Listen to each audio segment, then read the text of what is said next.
I, so thank you for your time and thank you, for this wonderful talk that we just heard. What I wanted to ask you first is that you've got this shine on your face, which was very visible right at the back. I didn't use makeup. Yeah, yeah. No, people who spend a lot of time in the mountains and nature have that kind of shine. You work in technology space and, with computers and AI and all of that. How do you still manage to have this? I probably get it from the love of my wife. That's probably it. It's kind. It's kind. Yeah. I live in California. Yes. Okay. I also heard you talk about using more mathematics and geometry. Yeah. And, Less geometry. Less geometry. Okay. Less geometry, less trigonometry, less calculus, more probability, more statistics, more category theory. Right. So there's a lot of inspiration that we get from nature as well, like these flowers, there's the golden theorem, which artists are very inspired by. Yeah. Do you see those kind of things in technology world as well that's coming by? That is a foundational inspiration in many respects. However, I was at a conference a couple of years back where we saw a robotic bird flying among the audience. Oh, really? Yeah. Wow. And what was the revelation there wasn't the robotic bird. It was that we have taken 100 years to simulate a bird as a robot, and that wasn't required in order for us to have airplanes.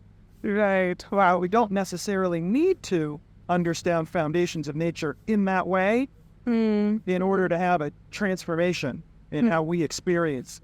Right. Wow. Interesting. And my last question is that I feel technology and working with technology is an addiction as well. It solves certain problems, but do we know where to stop? Do you know where to stop?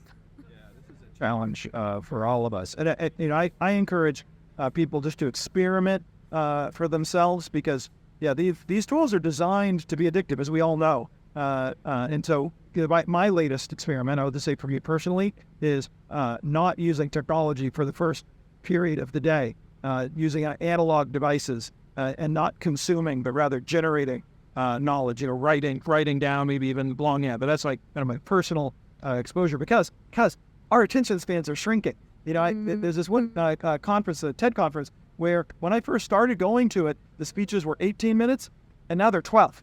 It isn't even a smart, well-educated, motivated audience whose attention spans have shrunk over the past generation. And I'd like to combat that because the value for us as humans isn't in consuming digital media. It's in producing digital media, thinking and in focused, creative work. And so we need to nurture that.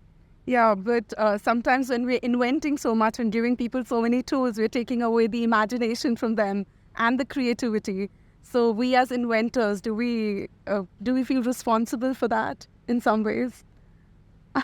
I don't know. Yeah, I mean, the new tools, in some ways make our life easier, and in some ways they could take away some degree of creative expression. We're living in a time right now where this week we saw some AI generated videos that are, mind-boggling. What are we going to do?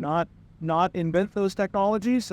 That's a dead end. I think better is to see how we want to interact with these things and how they can make our lives better, and how I can now experiment with them and express my creativity in new ways. I don't have an answer for what that looks like, but that's my answer about how to explore. Right. So just the whole thing about learning and unlearning. So, we're focusing a lot on learning. Do you think we can focus on unlearning as well, going back to how things were before? Do you think we'll ever have that world back? Or it's only way forward from here?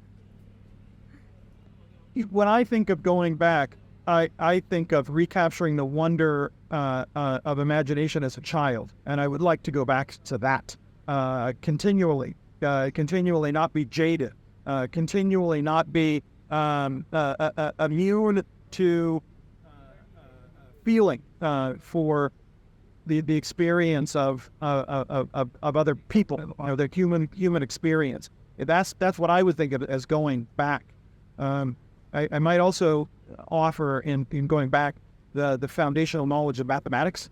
That there's a higher level of abstraction, and then there's a fundamental universal truth. And the universal language of math is a way of going back and revisiting what is true. Mhm. And something about returning to love. How do you connect that feeling with everything that you're doing?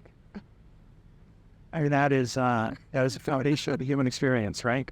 Yeah, that's one thing that I can't see being automated. The love I get from my wife, my family, my friends, that is something else. Yeah. So we complete the circle of the conversation. The shine on your face comes from the love of your wife. Thank you so much for your time. It was so lovely chatting with you.